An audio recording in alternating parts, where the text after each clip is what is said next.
सभी को हरे कृष्णा जी। श्रीमद् भागवत गीता जी के 15वें अध्याय का श्लोक हम सुनेंगे। निर्माण मोहा जित संग दोषा अध्यात्म नित्या विनिवृत्त कामा द्वंद्वे विमुक्ता सुख दुख संज्ञ ग्रंथन्त्य मूढ़ पदमभ्यम तत्। श्रीमद् भागवत गीता जी के 15वें अध्याय का ये श्लोक है। इसमें कहा गया है, जो झूठी प्रतिष्ठा मोह तथा कुसंगति से मुक्त है, जो शाश्वत है, तत्व को समझते हैं, जिन्होंने भौतिक काम को नष्ट कर दिया है, और जो सुख तथा दुख के द्वंद्व से मुक्त है, और जो मोह रहित होकर परम पुरुष के शरणागत होना जानते हैं, वे उस शाश्वत राज्य को प्राप्त होते हैं। इसका अर्थ सुनते हैं हम संक्षेप में।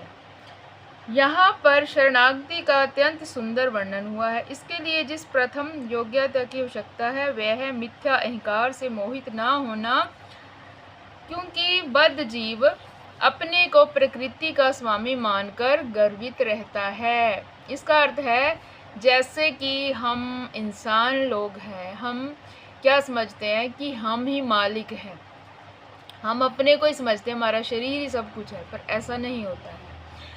अतएव उसके लिए भगवान की शरण में जाना कठिन होता है।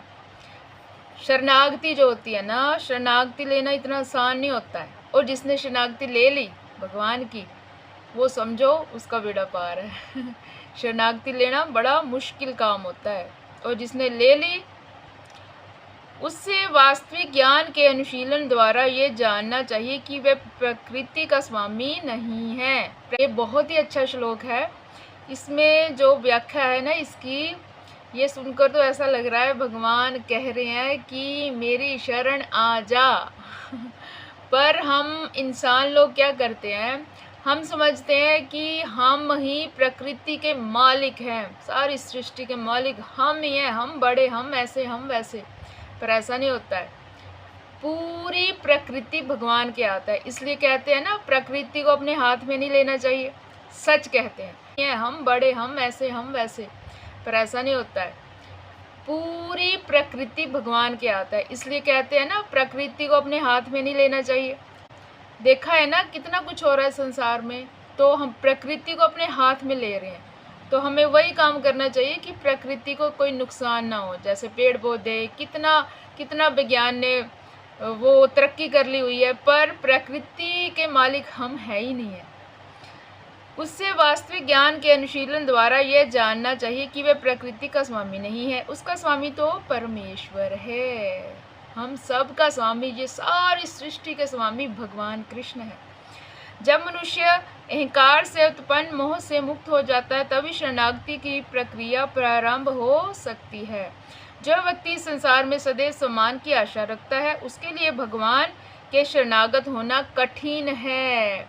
अगर हम पल पल यही रखते हैं ना कि हमारा सम्मान हो, अरे हम ऊंचे, हम ऐसे, हम वैसे, भगवान के शरणागत नहीं हुए समझो। अब हम अहंकार तो मोह के कारण होता है, क्योंकि यद्यपि मनुष्य यहाँ आता है, कुछ काल तक रहता है और फिर चला जाता है। मर जाते हैं ना, कौन जीवित रहता है? तो भी मूर्खतावश यह समझ बैठता है कि वही संसार का स्वामी है। देखा ये श्लोक कितना अच्छा है। ये 15वें अध्याय का श्लोक है, आप भी इसको जरूर पढ़िएगा। इस तरह वह सारी परिस्थिति को जटिल बना देता है और सदैव कष्ट उठाता रहता है। तो हम कष्ट उठाने ये श्लोक से क्या जाना कि हमें भगवान की शरणागति लेनी चाहिए। सारी सृष्टि प्रकृति के मालिक जो है भगवान है। मैं आपको बता देती हूँ, श्रीमद् भागवत गीता जी का ये है चौथा श्लोक है। श्रीमद् भागवत गीता जी का 15वें अध्याय का चौथा श्लोक है, शरणागति। और ये जो 15वां अध्याय है, ये हमें इस पुरुषोत्तम महीने में अवश्य पढ़ना चाहिए। ये पुरुषोत्तम योग है, तो ये पुरुषोत्तम महीना ही चला हुआ है, तो हमें 15वें अध्याय का पाठ अवश्य करना चाहिए, समझना चाहिए और अपने जीवन में उतारना चाहिए।